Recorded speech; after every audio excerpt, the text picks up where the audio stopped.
ஆனால் இந்த காலகட்டத்தில்தான் தன் எழுத்து வன்மையாலும் தீரமிக்க சிந்தனை பேச்சாற்றல் மூலமும் கவி புலமையாலும் ஆங்கிலேயருக்கு எதிராக தீவிரவாத தேசியத்தை முன்வைக்கும் போராளியாக இயங்கி வந்தார் புரட்சி கவி பாரதி.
புரட்சி கவி பாரதி.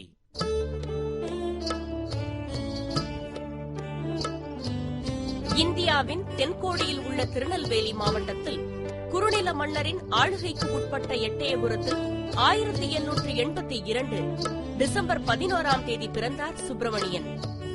எட்டயபுரம் மன்னரிடம் பணிபுரிந்த சுப்பிரமணியனின் தந்தை சின்னசாமி ஐயர் தன் மகன் மேல்நாட்டு கல்வி முறையை பயின்று தகுதி பெற விரும்பினார்.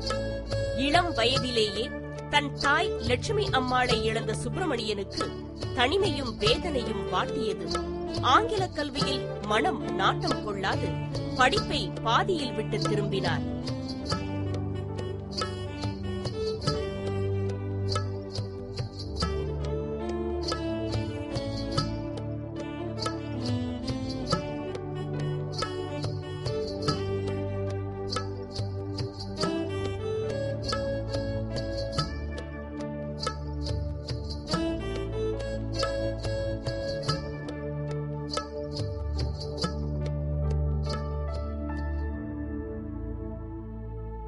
பிராமணர்கள் வழக்கப்படி குழந்தை பருவத்தில் சுப்பிரமணியத்துக்கும் செல்லம்மாளுக்கும் 1897 திருமணம் நடந்தது.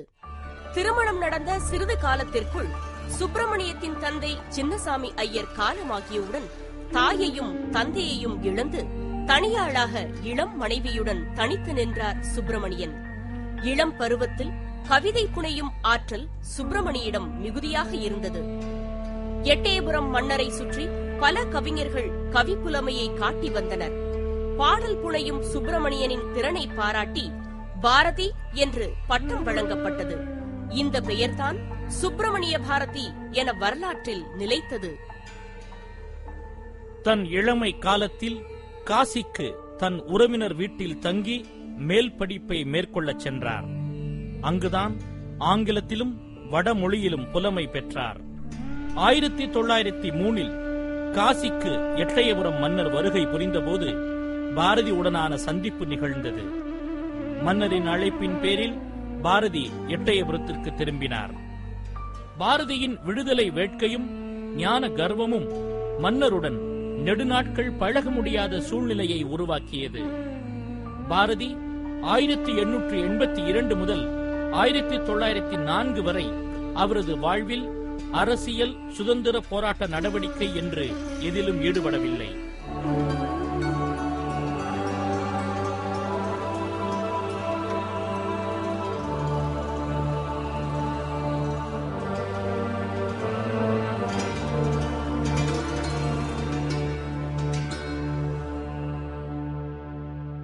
ஆயிரத்தி 1904 மதுரை சேதுபதி பள்ளியில் தமிழாசிரியராக பாரதி பணியில் சேர்ந்தார். இப்பணியில் அவர் குறுகிய காலமே இருந்தார். 1904 சென்னை சுதேசமித்திரன் பத்திரிகையில் பணியாற்ற தொடங்கியவுடன் தான் உலக அரசியல் விவகாரங்கள் பற்றிய செய்திகள் பாரதியை கவனம் கொள்ள வைத்தது. சென்னைக்கு வந்த பாரதியின் நட்பு வட்டம் வளர ஆரம்பித்தது. பொது உடைமை இயக்க சிற்பி சிங்காரவேலர், தமிழறிஞர் திருவி கல்யாண சுந்தரனார் ஆகியோரின் தொடர்பு பாரதியை தேச சிந்தனையை நோக்கி சிந்திக்க வைத்தது. சென்னை கடற்கரையில் நடந்த வங்க எதிர்ப்பு கூட்டத்தில் வங்கமே வாழிய என்ற பாடலை பாரதி பாடினார். முதல் உலகப் போருக்கு முன் இந்தியாவில் சுதந்திர இயக்கம் பெரிய வீச்சை பெற்றிராத சமயத்தில் பாரதியின் இந்த முழக்கம் வரவேற்பை பெற்றது. சென்னை கடற்கரை கூட்டத்தில் வங்க பிரிவினையை எதிர்த்து பாடிய பிறகு காசியில் நடந்த காங்கிரஸ் மாநாட்டில் கலந்து கொண்டார். அந்த மாநாட்டில் திலகரை சந்திக்கும் வாய்ப்பை பெற்ற பாரதி திலகரின் சந்திப்புக்கு பின் தீவிரமாக அரசியலில் ஈடுபட்டார். 1906 திலகர் பிறந்த நாளை சென்னையில் கொண்டாட பாரதி முயற்சியில் ஈடுபட்ட போதுதான் வ.உ. சிதம்பரம் பிள்ளையோடு தொடர்பு ஏற்பட்டது.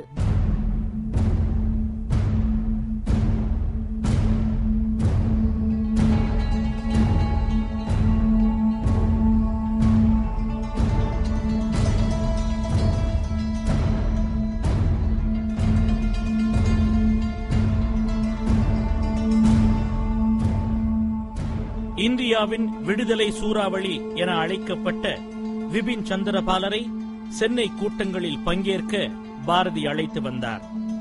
விபின் சந்திரபாலரின் நட்பு பாரதிக்கு தீவிரவாதத்தில் நாட்டம் கொள்ள வைத்தது.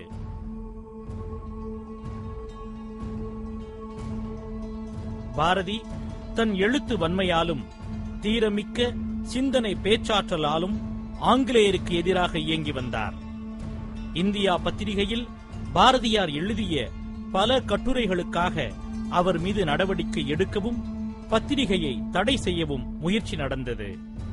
இதனை அறிந்து பாரதியும் திருமலாச்சாரியாரும் 1908 ஆகஸ்ட் மாதம் 21 பாண்டிச்சேரி செல்லும் ரயிலில் தப்பித்தனர். 1908 முதல் 1918 நவம்பர் வரை பாண்டிச்சேரியில் அரசியல் தஞ்சம் புகுந்தார் பாரதி. இந்த சந்தர்ப்பத்தில்தான் அரவிந்தரை சந்திக்கும் வாய்ப்பு கிடைத்தது.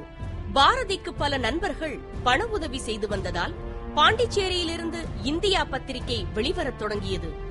பாரதியாரின் பாண்டிச்சேரி வாழ்க்கை அவரது சுதந்திர சிந்தனையை வளர்த்தது.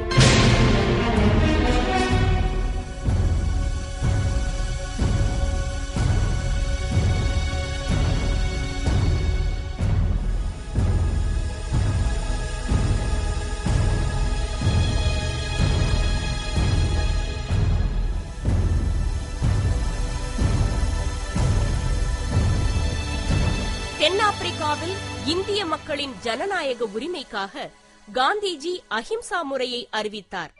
காந்திஜியின் இந்த புதிய போராட்ட முறை உலகின் கவனத்தை ஈர்த்தது. இந்த சமயத்தில் இந்தியா பத்திரிகையில் காந்தியை பசுவாக படம் வரைந்து இந்தியாவுக்கு வழிகாட்ட வரும் தலைவர் என்று பாரதி எழுதினார்.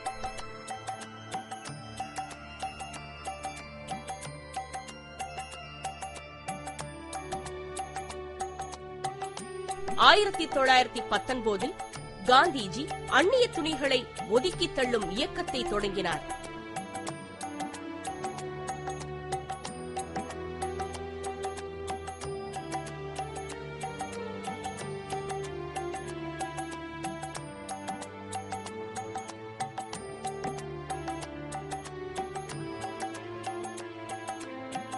பாரதியோ விபின் சந்திரபாலரை அழைத்து வந்து சென்னை கடற்கரையில் 1906 அந்நிய துணிகளை தீமூட்டினார்.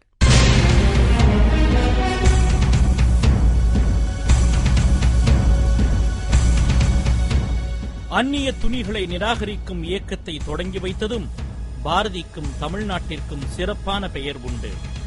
மேலும் காந்தியின் எளிமையான வாழ்வைக் கண்டு வாழ்க நீ எம்மான் மகாத்மா நீ வாழ்க என்ற பாடலை பாரதியார் எழுதினார். காந்திக்கு மகாத்மா என்ற பட்டத்தை சூட்டி மகிழ்ந்த பெருமை தமிழகத்தையே சாரும்.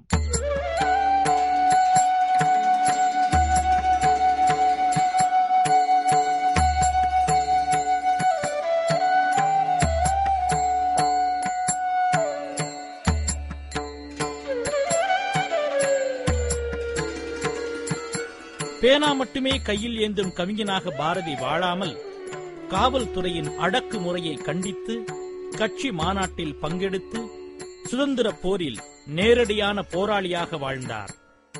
அந்நியர் ஆட்சி அகற்றப்பட்டு தாய்நாடு விடுதலை பெற்று சுதந்திர நாடாக திகழ வேண்டும் என்பதில் மட்டும் அவரது சுதந்திர வேட்கை முடியவில்லை.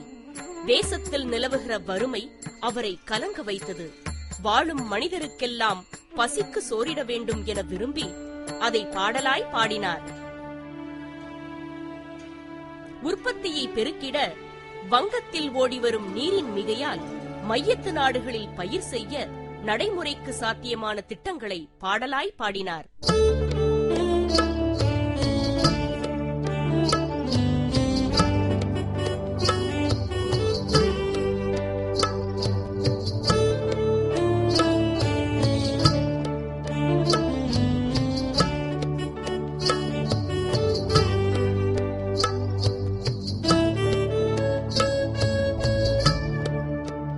சாதி மத வேறுபாட்டை ஒழிக்க பாரதி இந்திய சகோதரத்துவ ஒருமைப்பாட்டில் ஒற்றுமையை வலியுறுத்துகிறார். இந்திய சமுதாயத்தில் பெண்ணடிமைத்தனத்தை எதிர்த்தார். பெண்ணடிமை ஒழிப்பு பற்றி தன் பத்திரிகையில் இடைவிடாமல் எழுதினார். பெண்ணை பராசக்தியின் வடிவில் தரிசித்தார் பாரதி. தேசிய அளவில் இத்தகைய சுதந்திரத்திற்கான மிக தெளிந்த பார்வையை கொண்டிருந்தார்.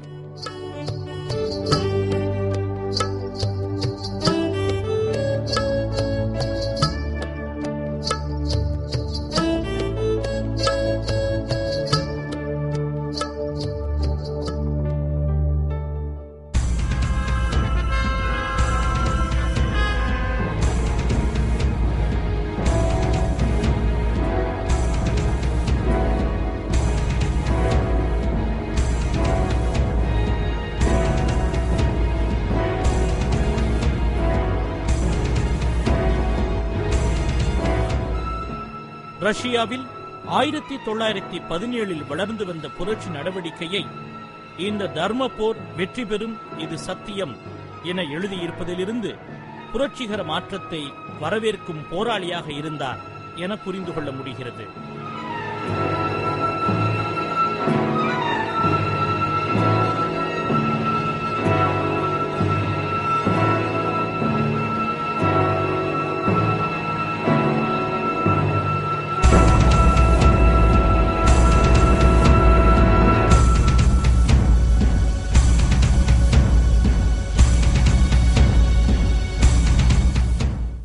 இந்தியாவில் கம்யூனிஸ்ட் கட்சி இயக்கமாக இயங்காத காலத்தில் ரஷ்ய புரட்சியை வரவேற்று எழுதியது கவனிக்கப்பட வேண்டியதாகும். புரட்சி, பொது உடைமை பற்றி பாரதி சுயமான கருத்தை கொண்டிருந்ததால் தான் பாரத சமுதாயம் வாழ்கவே என்ற பொதுப்படையான பார்வையை அவரால் பாடலாக பாட முடிந்தது.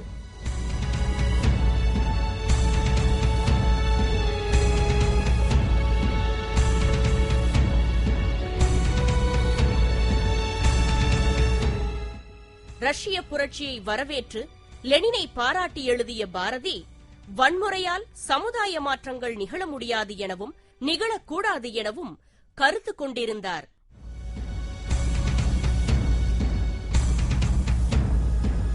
பாரதியின் எழுதுகோல் புரட்சிக்காரர்களின் வாளை விட சக்தி மிக்கது. சுதந்திர போர் படையை நிர்மாணித்த கவி தளபதி பாரதி. 1918ஆம் ஆண்டு பாரதி வில்லியனூருக்கு அருகே கைது செய்யப்பட்டார். கடலூர் சிறையில் அடைக்கப்பட்டார். நிபந்தனையுடன் விடுவிக்கப்பட்ட பாரதியின் வாழ்வு இறுதியில் வறுமையிலேயே கழிந்தது. சென்னை திருவல்லிக்கேணி பார்த்தசாரதி கோவில் தெருவில் கடைசி காலத்தில் பாரதி குடியிருந்தார்.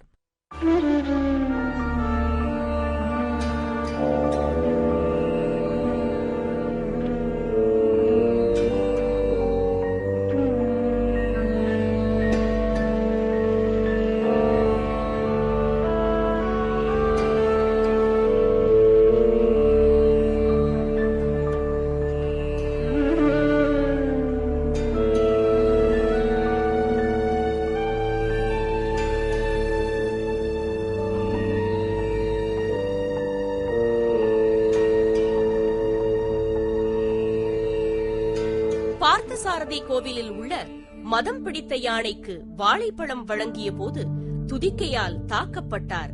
இந்த சம்பவம் நடந்த சில நாட்களுக்குள் பாரதி காலமானார்.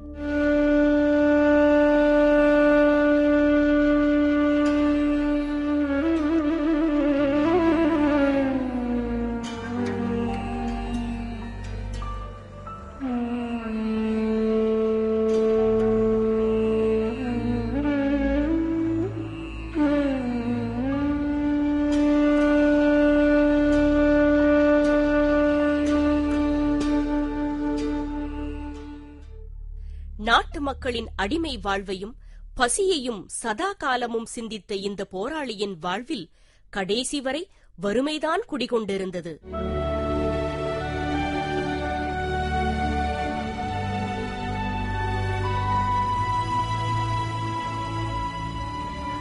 இந்திய மக்களின் சுதந்திரமான சுபிட்சமான வாழ்வுக்காக போராடிய இந்த மகாகவியின் இறுதி ஊர்வலத்தில் மிகச்சிலரே கலந்து கொண்டனர்.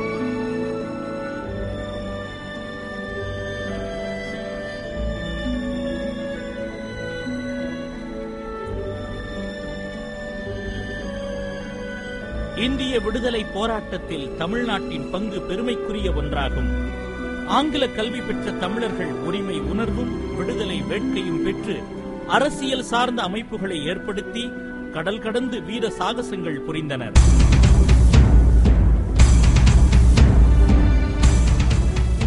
அவ்வாறு ஆயுத புரட்சி செய்து அந்நிய ஆதிக்கத்திலிருந்து இந்தியாவை விடுவிக்க முயன்றார் எம்டன் செண்பகராமன்.